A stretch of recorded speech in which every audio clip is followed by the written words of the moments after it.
आज के सेशन में वैकल्पिक विवाद समाधान, अल्टरनेटिव डिस्प्यूट रिजोल्यूशन, एडीआर के बारे में डिस्कस करेंगे।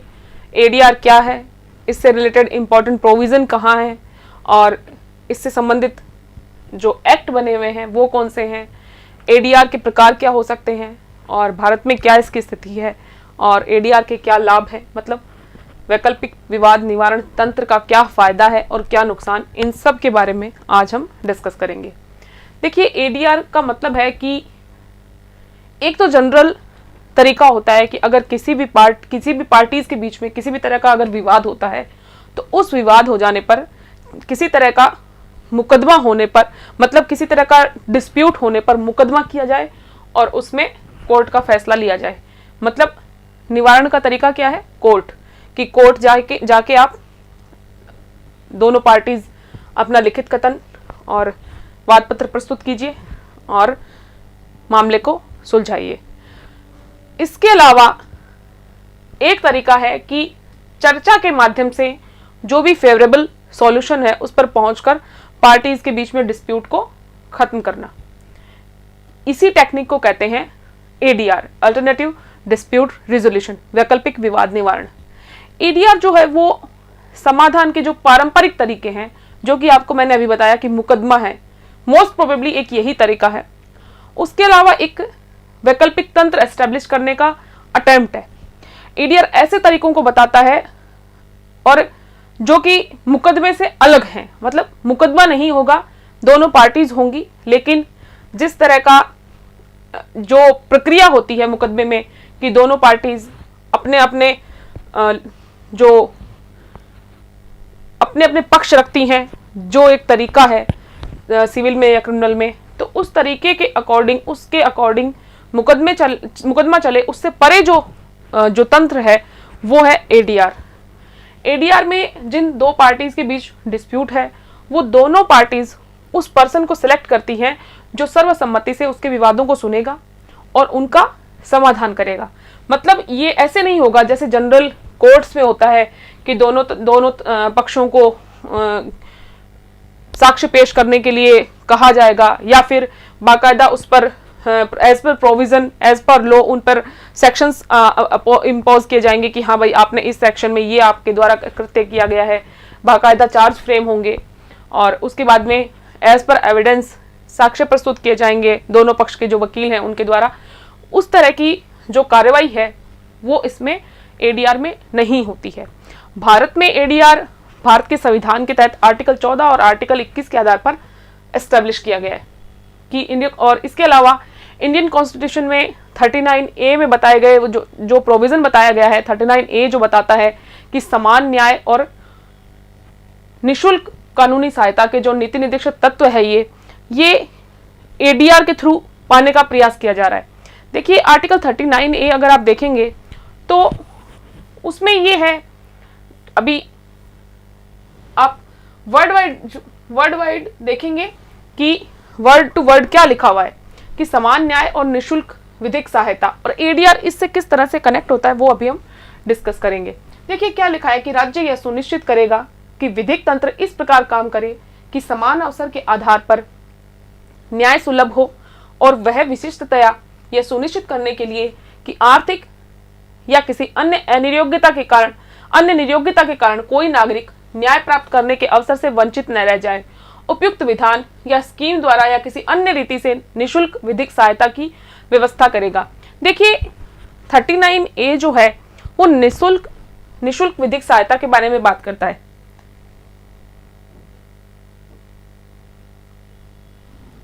तो इसका मतलब ये है कि जो कल्याणकारी राज्य का जो थॉट प्रोसेस है, जो एक धारणा है राज्य की कॉन्स्टिट्यूशन के अंदर, उस धारणा के तहत ये कोशिश की जाएगी कि राज्य का जो कल्याणकारी पहलू है वो ये प्रयास करेगा कि, क्योंकि देखिए ये एक डायरेक्टिव प्रिंसिपल है, तो डायरेक्टिव प्रिंसिपल का मतलब यही है कि हमने इसमें जब पढ़ा है तो इसमें ये देखा है कि डायरेक्टिव प्रिंसिपल का मतलब होता है कि इन जो प्रिंसिपल्स को किसी वाद के माध्यम से या लॉ के माध्यम से इम्पोज नहीं किया जा सकता है, ये सिर्फ एक गाइडेंस के तौर पे काम करेंगे।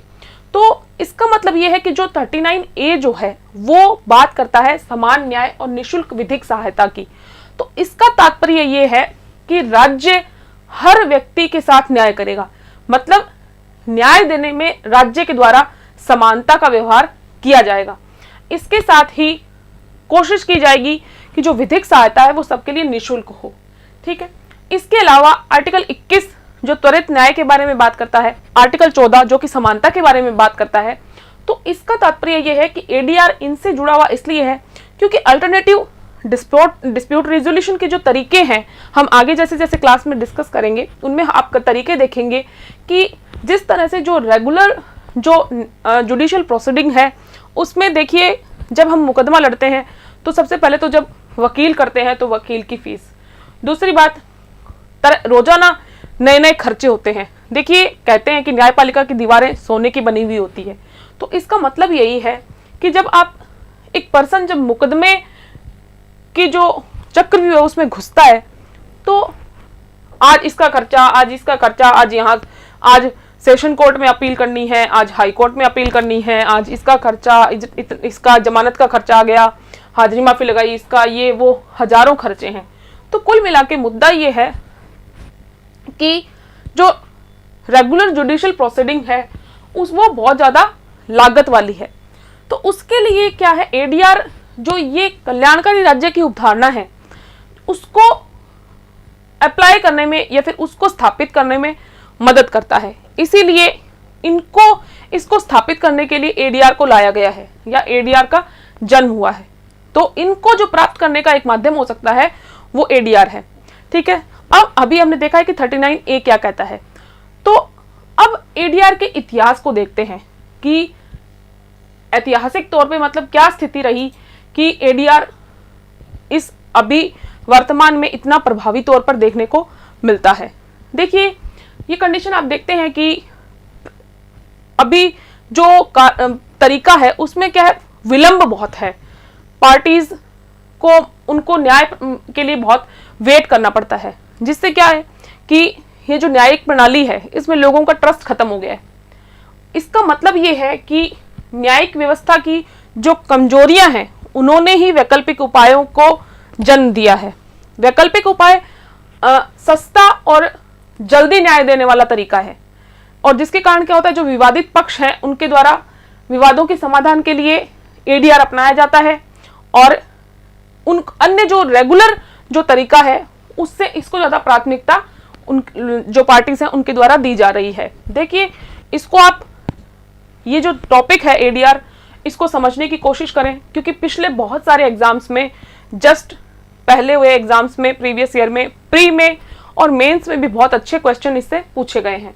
तो इसका इतिहास क्या है, इसके समाधान क्या क्या है, इसके तहत क्या क्या समाधान बताए जाते हैं, कौन कौन से लॉ हैं जो इससे जुड़े हुए हैं, और बहुत सारे लॉ में इसके कौन से प्रकार हैं जो एडीआर के अंतर्गत आते हैं। ठीक है। अब हम देखते हैं कि वैकल्पिक विवाद समाधान क्या है, what is alternative dispute resolution. देखिए एडीआर एक विवाद को हल करने के तरीकों को बताने वाली तकनीक है जो न्यायालय में, देखिए क्योंकि आपको शाब्दिक अर्थ अगर आप लिखेंगे तो वो आपका एक इम्पैक्ट बहुत अच्छा होता है। तो एडीआर एक विवाद को हल करने के तरीकों को बताता है जो न्यायालय में मुकदमेबाजी के ऑप्शन के तौर पर है।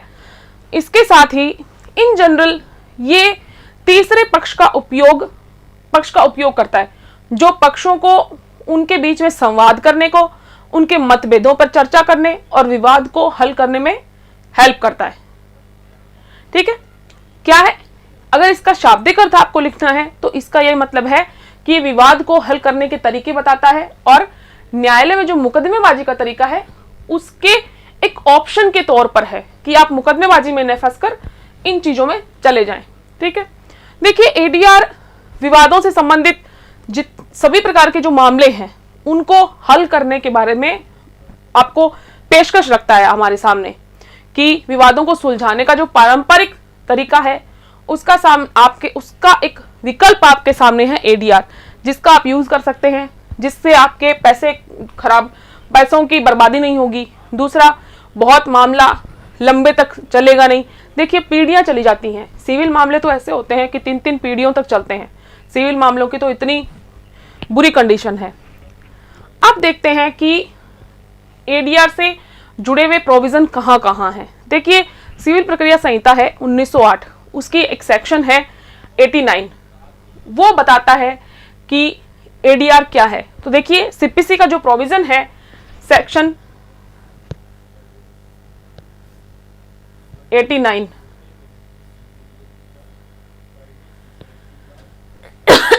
देखिए सीपीसी के 2 पार्ट हैं, सिविल प्रोसीजर कोड, सिविल प्रक्रिया संहिता एक एक्ट होता है जिसमें कि जो सिविल मुकदमे हैं, जमीन जायदाद के लोग से जुड़े हुए, धर्म से जुड़े हुए, कॉन्ट्रैक्ट से जुड़े हुए, वो मामले इसके द्वारा हैंडल होते हैं। उनकी जो प्रक्रिया है वो चलेंगे कैसे, वो उसमें बताई जाती है इस एक्ट में। उसी एक्ट का ये एक सेक्शन है। सिविल प्रक्रिया संहिता 2 भागों में होती है, कुछ एक भाग होते हैं जिसमें सेक्शंस होते हैं, एक भाग होते हैं जिसमें ऑर्डर्स होते हैं। देखिए इतना डीप में आपको ज्यादा जाने की जरूरत नहीं है। तो उसका ही एक सेक्शन है सेक्शन 89 जो कि एडीआर के बारे में बात करता है, जिसको विशेष कार्यवाहियां नाम से ये चैप्टर सीपीसी में ऐड किया गया है। ठीक है। 89 न्यायालय के बाहर विवादों का निपटारा, जहां न्यायालय को यह प्रतीत होता है कि किसी समझौते के ऐसे तत्व विद्यमान हैं जो पक्षकारों को स्वीकार्य हो सकते हैं, कि ऐसे तत्व विद्यमान हैं जो पक्षकारों को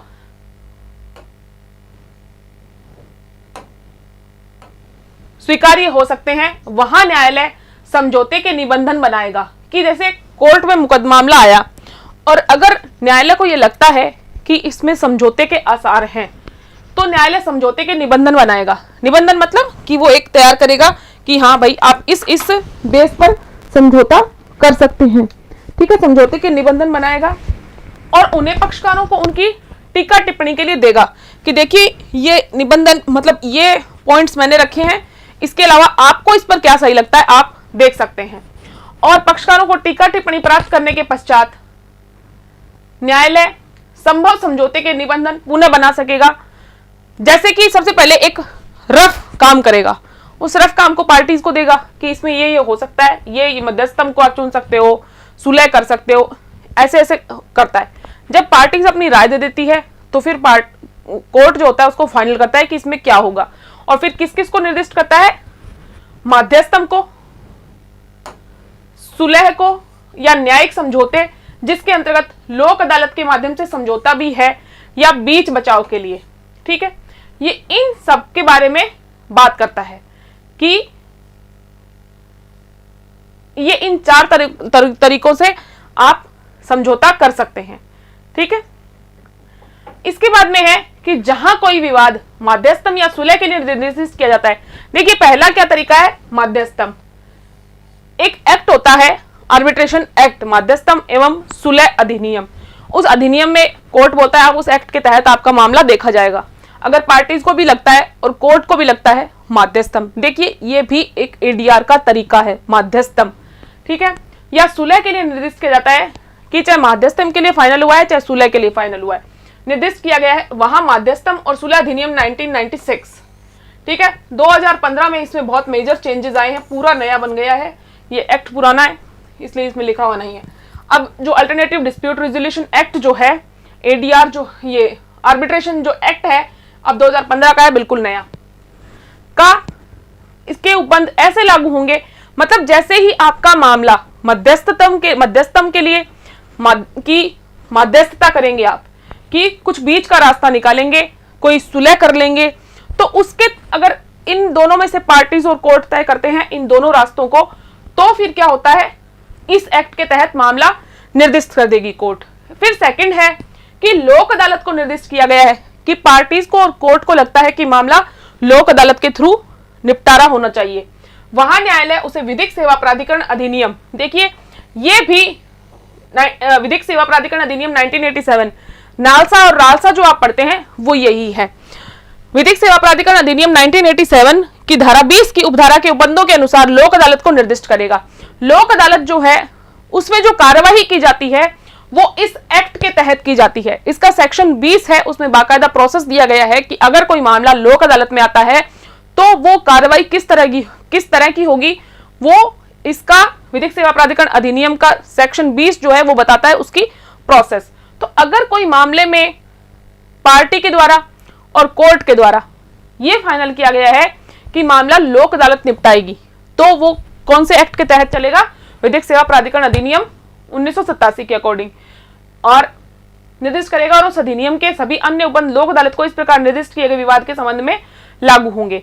फिर तीसरा है कि तीसरा सजेशन अगर ये आया है कि न्यायिक समझौते के लिए निर्दिष्ट किया गया है, वहां न्यायालय की न्यायिक समझौता कर लेंगे भाई, पार्टीज को भी यही लगता है और कोर्ट को भी यही लगता है, ठीक है। न्यायिक समझौते के लिए निर्दिष्ट किया गया है, वहां न्यायालय उसे किसी उपयुक्त संस्था या व्यक्ति को निर्दिष्ट करेगा। समझौता करने कोई ना कोई तो आएगा, तो या तो कोई उपयुक्त संस्था ढूंढेगा या कोई व्यक्ति ढूंढेगा कोर्ट, और ऐसी संस्था या व्यक्ति को लोक अदालत समझा जाएगा। एक तो एक्चुअल लोक अदालत है, लेकिन अगर समझौते की स्थिति है तो अगर कोई व्यक्ति या संस्था जो फाइनल की जाती है उसको किसको क्या माना जाएगा, लोक अदालत माना जाएगा। तथा विधिक सेवा प्राधिकरण अधिनियम 1987 के सभी उपबंध, और जैसे कि विधिक सेवा प्राधिकरण उस लोक अदालत के मामले में कार्य करता है, उसी तरह विधिक सेवा प्राधिकरण अधिनियम 1987 की जो प्रोसेस है जो लोक अदालत में फाइनल की जाती है, फॉलो की जाती है, वही इसमें फॉलो की जाएगी। फिर चौथा है कि अगर सजेशन ये आया है कि बीच बचाव के लिए निर्दिष्ट किया गया है कि अगर बीच बचाव से मामला सुलटाया जाएगा कि ना तुम्हारी ना मेरी, ये भाई बीच का रास्ता निकाल लेते हैं, वहां न्यायालय पक्षकारों के बीच समझौता कराएगा और ऐसी प्रक्रिया का अनुसरण करेगा जो विहित की जाए, ठीक है। तो ये जो प्रोविजंस हैं जो बताते हैं एडीआर के लिए सजेस्ट करते हैं, उनमें से पहला प्रोविजन ये है कि जो सीपीसी का सेक्शन 89 है वो इसके बारे में बात करता है, और इसी से जुड़े हुए दो अधिनियम हैं, विधिक सेवा प्राधिकरण अधिनियम 1987 और मध्यस्थता एवं सुलह अधिनियम 2015, ठीक है। National legal service authority act 1987 और मध्यस्थता एवं सुलह अधिनियम 2015। वैकल्पिक विवाद समाधान के कुछ प्रकार हैं जो हमने अभी समझे हैं कि समझौता, मध्यस्थता, लोक अदालत, वार्ता, पंचायत। एक तरह से पंचायत और जो ये बीच बचाव है और ये सुलह है, इनको आप पंचायत या वार्ता का नाम भी दे सकते हैं। तो वन बाय वन हम समझेंगे कि इनका अर्थ क्या होता है। देखिए, जो मैं आपको बता रही हूं उसका मतलब ये है कि जो ट्रेडिशनल तरीका है उसको छोड़कर बीच बचाव से, मध्यस्थम के माध्यम से, लोक अदालत के माध्यम से, बातचीत करके, चर्चा करके, वार्ता करके, इन सब तरीकों से मुकदमों का निपटारा करना। आपको सबको समझ में आ रहा है क्या जो मैं समझा रही हूं? बताइए, समझ में आ रहा है सबको?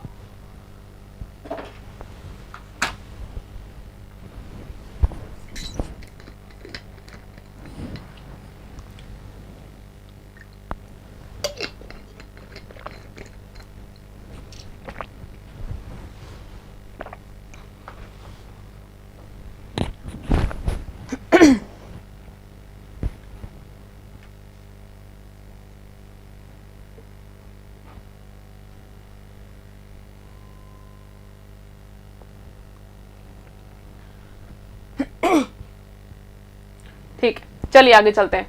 अब सबसे पहले हम डिस्कस करेंगे कि पहला जो तरीका है पंचायत करना, मींस की आर्बिट्रेशन, तो उसका मीनिंग क्या होता है। देखिए, इसमें मामला एक मध्यस्थम के पास ले जाया जाता है और उसको सजेस्ट कौन करता है? न्यायपालिका। और वो मध्यस्थम जो होता है, मतलब जो मध्यस्थ जो व्यक्ति होता है, जो आर्बिट्रेटर, उसको इस एक्ट का नाम क्या है? आर्बिट्रेशन। और जो इसमें आपका मुद्दा सुलटाता है, जिसमें पार्टीज अपना मुद्दा लेके जाती हैं, वो होता है आर्बिट्रेटर। तो वो निर्णय देता है। और सबसे बड़ी बात है कि अगर आपने मामला मध्यस्थम के लिए चुना है तो मध्यस्थम के द्वारा जब मामला निपटारा किया जाएगा मामले का, तो उसमें क्या होगा? वो मामला आप पर बाध्यकारी होगा, जो भी पार्टी जाएंगी उन पर बाध्यकारी होगा। और आर्बिट्रेशन में जब मामला जाता है तो पंचाट जारी किया जाता है। जैसे जनरली कोर्ट के जो आते हैं फैसले, उनका नाम निर्णय होता है, फैसला होता है, डिक्री होता है, आदेश होता है। उसी तरह जब आर्बिट्रेशन के थ्रू जब फैसला आता है उसको पंचाट कहते हैं, और ये अपील योग्य नहीं होता है। और जो जनरल जो जुडिशियल प्रोसीडिंग होती है उससे ज्यादा कम फॉर्मल होता है। ये उतना फॉर्मल, जितना जुडिशियल प्रोसीडिंग फॉर्मल होती है उतना नहीं होती है, और ये गवाही आदि की जरूरत नहीं होती है, बहुत ज्यादा सिंपल प्रोसेस होता है। ठीक है, और इसमें एक प्रोविजन ये जरूर है कि इसमें अब जो भी फैसला आएगा, मतलब जो भी पंचाट जारी किया जाएगा मध्यस्थम अथॉरिटी, जो आर्बिट्रेटर अथॉरिटी के द्वारा, उसकी अपील नहीं होगी। ठीक है, और मध्यस्थता और सुलह, इस पे एक ये जो 2015 में है एक पूरा नया एक्ट आ गया था, पहले 1996 का एक्ट था, तो अब उसमें एक और विधेयक आया 2021 में जो अभी कंप्लीटली आया नहीं है। देखिए, मध्यस्थता का स्थायी न्यायालय पहला अंतर्राष्ट्रीय शांति सम्मेलन जो कि 1899 में हैग में नीदरलैंड में आयोजित किया गया था। ठीक है, वहां पे इसका स्थायी न्यायालय है हैग में। इसने स्थायी मध्यस्थतम न्यायालय की जो स्थापना की, कि जो मध्यस्थतम की जो प्रक्रिया है उसकी स्थापना वहीं हुई थी, और इसका मेन जो मोटो है वो ये है कि अंतर्राष्ट्रीय विवादों के मतलब मध्यस्थता के द्वारा उनको सुलझाना, ताकि वो बहुत ज्यादा सुविधाजनक हो जाए, जनरल जितना प्रॉब्लमेटिक सिचुएशंस कंट्रीज के बीच में होती है उतना ना रहे। तो ये तो हुआ मध्यस्थतम। मध्यस्थतम के बाद में दूसरा मुद्दा आता है कंसिलिएशन, मतलब कि समझौता। ठीक है,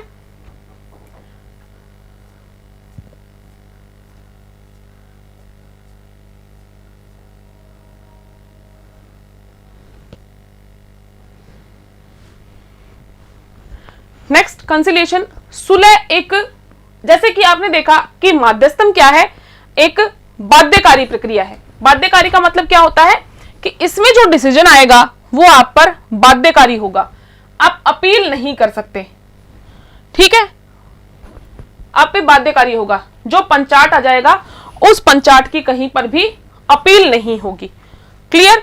तो ये एक जो समझौता जो है, कैंसिलिएशन जो है, ये गैर बाध्यकारी प्रक्रिया है, और जिसमें जो असहमति के पक्षकारों को विवाद के पारस्परिक रूप से संतोषजनक सहमत, मतलब उनको सॉल्यूशन निकालने के लिए कोशिश की जाती है।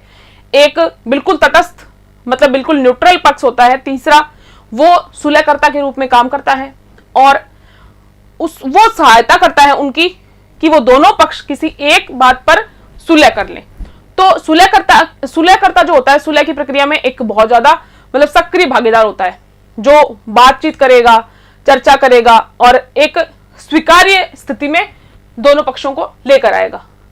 और पार्टियों को सुलहकर्ता की सिफारिशों को स्वीकार करना है नहीं करना, ये पार्टीज पर डिपेंड करता है।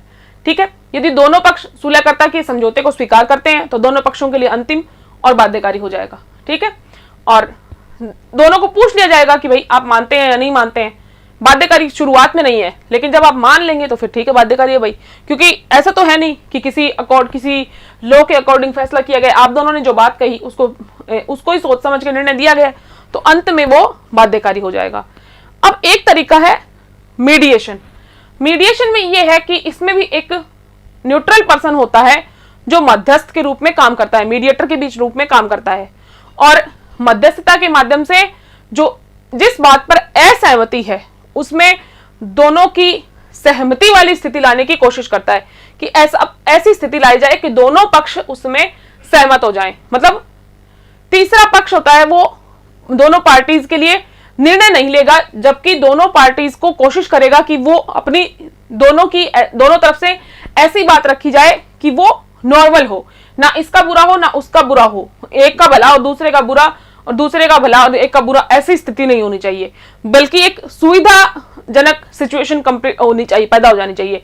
तो बातचीत, मतलब दोनों में बातचीत बढ़ाने की कोशिश करता है, वो होता है मीडिएटर।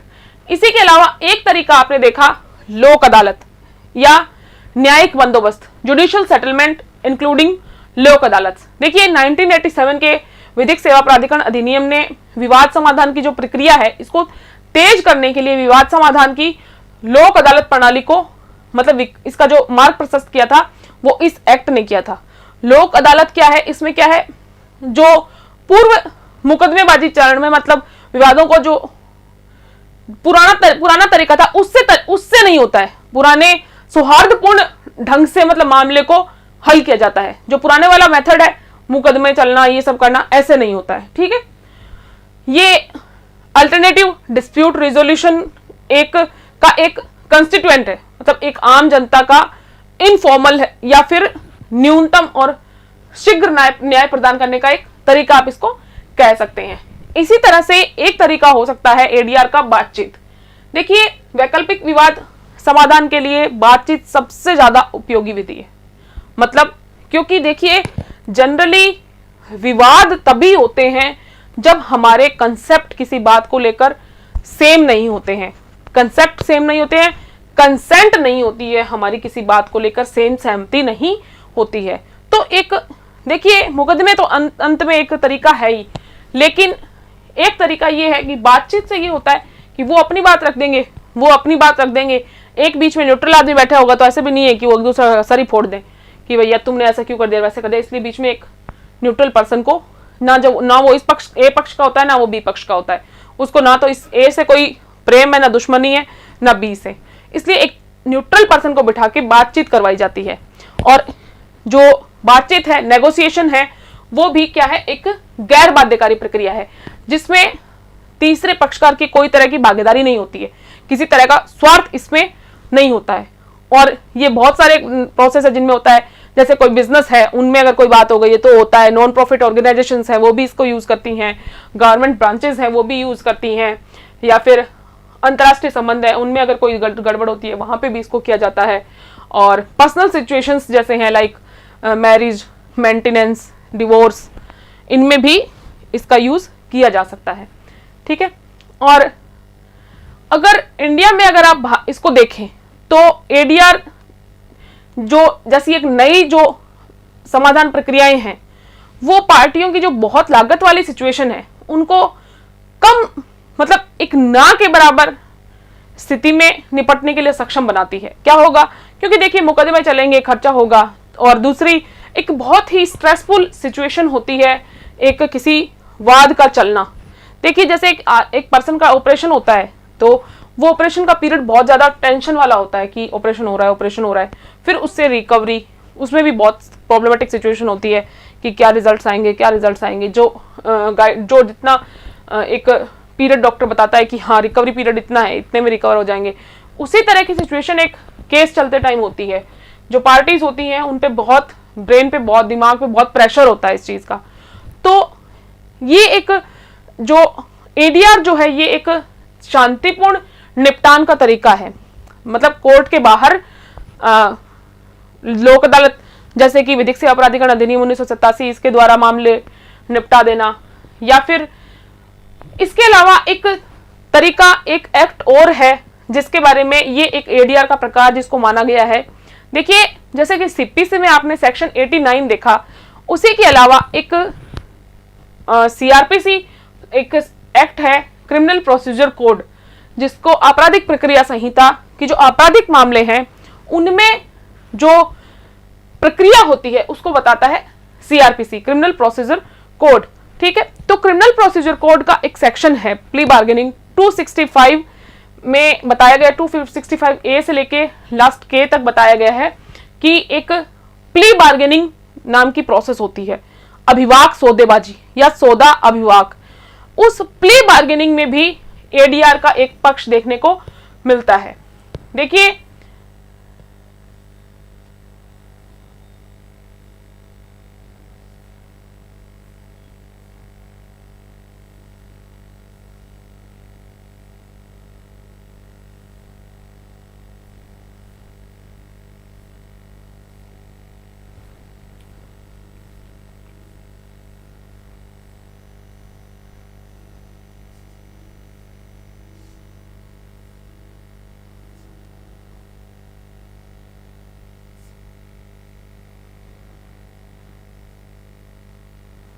इसका कह नहीं है, लेकिन ये देखिए सौदा अभिवाक के लिए आवेदन, सौदा अभिवाक एक 21A नाम का एक चैप्टर है जिसमें सौदा अभिवाक के बारे में बात की गई है।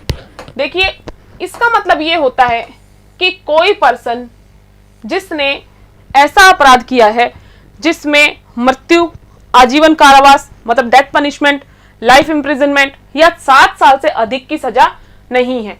मतलब 7 साल तक के मतलब मामले में वो अपराधी है, लेकिन इसके प्लस कि उसके द्वारा जो अपराध किया गया है उसमें सजा चाहे 7 साल तक है, लेकिन उसके द्वारा बच्चे और महिला के विरुद्ध अपराध नहीं होना चाहिए। मतलब आपने कोई ऐसा अपराध नहीं किया है मतलब आपके अपराध में अगर अपराध महिला के खिलाफ है, बच्चों के खिलाफ है, 7 साल से ज्यादा सजा है, मृत्युदंड है या आजीवन कारावास का दंड है, ये अगर आपके अपराध में शामिल हैं तो आप प्ली बार्गेनिंग के लिए आवेदन नहीं कर सकते हैं।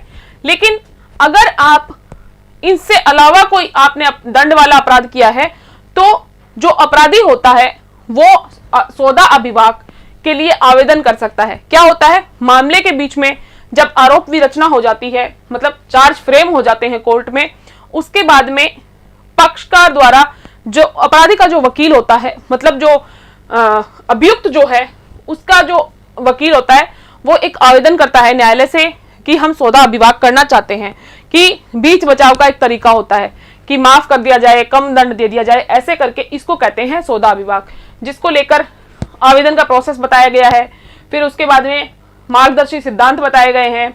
उसके बाद में पारस्परिक संतोषप्रद निपटारे की रिपोर्ट का न्यायालय के समक्ष प्रस्तुत किया जाना, फिर मामले का निपटारा कोर्ट करता है और न्यायालय का निर्णय आता है, निर्णय का अंतिम होना, सौदा विभाग में न्यायालय की शक्ति, ऐसे कई सारे प्रोविजन है कि जितना अपराध भोग लिया है, जैसे कि सौदा विभाग का आवेदन हुआ मुकदमा चलने के 6 महीने बाद में, तो 6 महीने अगर जेल में रहा तो वो काट दिया जाएगा। इस तरह से प्रोविजन सीआरपीसी में जो ये प्रोविजन है वो भी एक एडीआर का एक तरीके के तौर पर आप इसको देख सकते हैं। तो जो ये प्ली बार्गेनिंग है इसको भी एडीआर का एक तरीका माना गया है। मतलब प्ली बार्गेनिंग कानून में एक ऐसी प्रक्रिया है जिसमें किसी व्यक्ति के द्वारा किए गए दंडनीय अपराध के लिए आरोपित जो व्यक्ति होता है अपना अपराध स्वीकार कर प्ली बार्गेनिंग की प्रक्रिया के माध्यम से कानून के तहत निर्धारित सजा से कम सजा प्राप्त करने के लिए जो अभियोजन पक्ष होता है उससे आवेदन करता है कि उसको कम सजा दी जाए। ठीक है, इसके अलावा अब हम देखेंगे कि इसके एडवांटेज क्या हैं, जो एडीआर है इसके एडवांटेज क्या क्या हैं। ठीक है, देखिए विवाद का निपटारा इसमें एक तो निजी तौर पर किया जाता है। क्या है कि कोई बाहरी मामला नहीं है, जैसे कि कोर्ट में अगर मामला सुना जाता है तो कोर्ट में मामला खुले न्यायालय में सुना जाएगा। ये एक सीआरपीसी में प्रोविजन है कि मामला खुले न्यायालय में सुना जाएगा। तो खुले न्यायालय का मतलब ये नहीं है कि कोर्ट के गेट खुले रहेंगे, इसका मतलब ये नहीं है। खुले न्यायालय का मतलब ये होता है कि कोर्ट में प्रोसीडिंग के दौरान कोई भी आ जा सकता है। ठीक है, अब नेक्स्ट है कि इससे क्या होगी, जो पक्षकार हैं उनकी गोपनीयता बनी रहेगी और इसके अलावा और ज्यादा जल्दी मामले सुलटेंगे और लागत का जो वो एक साइड है वो खत्म हो जाएगा। मतलब बिना लागत के मुद्दे सुलट जाएंगे और जो पारंपरिक जो तरीका है, मतलब ट्रेडिशनल जो तरीका है, उससे जो एक स्ट्रेस वाला तनाव वाली जो स्थिति रहती है वो नहीं होगी। इसके अलावा प्रक्रियात्मक जो लचीलापन है वो आप उसका लाभ उठा सकते हैं और साथ में ही समय का बचाव हो सकता है, धन का बचाव हो सकता है, क्योंकि देखिए मुकदमा नहीं चलेगा, मामला जल्दी से जल्दी निपटेगा, दुश्मनियां नहीं होंगी और जो नवीन विचार हैं और दीर्घकालिक परिणाम इसके आने की संभावना इसके द्वारा बताई जाती है। क्योंकि देखिए जब मुकदमे होते हैं तो एक ना एक पक्ष को किसी न किसी तरह का नुकसान उठाना पड़ता है, तो दुश्मनी बहुत पैदा होती है और मतलब नेगेटिव एस्पेक्ट बहुत पैदा हो जाता है और संबंध अच्छे रहेंगे और एक सेटिस्फैक्शन वाली सिचुएशन रहेगी इस एडीआर के थ्रू और बहुत ज्यादा प्रत्यक्ष नियंत्रण रहता है, क्योंकि दोनों पार्टी सामने होती है, जल्दी जल्दी मामले सुलझते हैं। ऐसे नहीं है जनरली मुकदमों की तरह की डेट पे डेट दी जा रही है। और इस तरह से ये जो कुछ पॉइंट्स हैं जो बताते हैं कि एडीआर के फायदे क्या क्या हैं। देखिए हर चीज के पॉजिटिव और नेगेटिव एस्पेक्ट होते हैं, तो वैकल्पिक विवाद के जिस तरह से पॉजिटिव एस्पेक्ट हैं, जिस तरह से एडवांटेज हैं, उसी तरह से इसके डिसएडवांटेज भी देखने को मिलते हैं। तो डिसएडवांटेज में ये है कि एक तो दिक्कत ये है कि इसमें अपील का प्रोविजन नहीं है, क्योंकि मध्यस्थता में जो मामला है उसमें जो फाइनल पंचाट आता है उसके बाद में अपील नहीं हो सकती। तो अगर कोई समस्या आती है तो उसमें सुधार की कोई गुंजाइश नहीं रहती है। और बहुत सारे एडीआर प्रक्रियाएं हैं जो मध्यस्थम की सुविधा प्रदान करने वाली संस्थाएं हैं, उनको मतलब उनमें ना संस्थाओं के बीच चयन करना मुश्किल हो जाता है कि इसको चुने कि इसको चुने कि इसको चुने। इसके अलावा घरेलू और जो अंतर्राष्ट्रीय मध्यस्थता के लिए जो बहुत सारी लॉज हैं, उनके उपयोग किए जाने के कारण जो अंतर्राष्ट्रीय मध्यस्थता से संबंधित जो कानून हैं, उनकी प्रयोज्यता का मतलब पता लगाना मुश्किल है कि दो कंट्रीज हैं तो मध्यस्थम के लिए उस कंट्री का लॉ या उस कंट्री का लॉ क्या, मतलब उसको चुनना बहुत प्रॉब्लमेटिक हो जाता है। समझ लीजिए दो क्षेत्रों में है मामला, तो दो क्षेत्रों में से, क्योंकि जैसे मुकदमा चलेगा उसमें तो प्रोसेस फाइनल किया हुआ है गवर्नमेंट ने, लेकिन जब आप इन तरीकों को अपनाते हैं तो कौन सी भाषा चुनी जाएगी, किस संस्कृति के अकॉर्डिंग मामला चुना जाएगा, इस तरह से ये प्रॉब्लम्स आ सकती हैं। ठीक है। और जो पारंपरिक तरीका है, मतलब जो केस जिस तरह से मुकदमा चलता है उसको लोगों के द्वारा ज्यादा पसंद किया जाता है, क्योंकि जो दंड का प्रावधान किया गया है या फिर जो कंपनसेशन का प्रावधान किया गया है, क्षतिपूर्ति का या फिर मामले को लागू करवाने का, कि जैसे किसी ने कॉन्ट्रैक्ट किसी के बीच में हुआ है तो कॉन्ट्रैक्ट अगर ब्रीच किया है तो उसके द्वारा कंपनसेट किया जाएगा। इस तरह से जो ट्रेडिशनल तरीका है उसको लोगों के द्वारा ज्यादा पसंद किया जाता है। तो ये था हमारा एडीआर के बारे में एक पूरा डिस्कशन, जिसमें हमने एडीआर के अर्थ को देखा, एडीआर के तरीके कौन कौन से होते हैं, उन तरीकों को से जुड़े हुए प्रोविजंस को देखा और उनके वन बाय वन उनके मीनिंग क्या निकलते हैं उसको देखा। उसी के अलावा कौन से लॉज हैं जो इससे रिलेटेड हैं उनको भी देखा और इसके एडवांटेज और डिसएडवांटेज को भी डिस्कस किया। ठीक है। इसके अलावा आप इस टॉपिक में जो क्वेश्चन फ्रेम है कि क्वेश्चन किस तरह से बनेगा उसको जरूर देखें, क्योंकि मेंस में क्वेश्चन आएगा तो किस तरह से मेंस में क्वेश्चन आ सकता है, मैं आपको बता भी दूंगी कि किस तरह से आपको क्वेश्चन आ सकता है। कल हम इस बारे में डिस्कस कर लेंगे कि किस तरह से इसको जुड़े हुए क्वेश्चन बन सकते हैं। ठीक है। आज का सेशन यहीं तक रहेगा।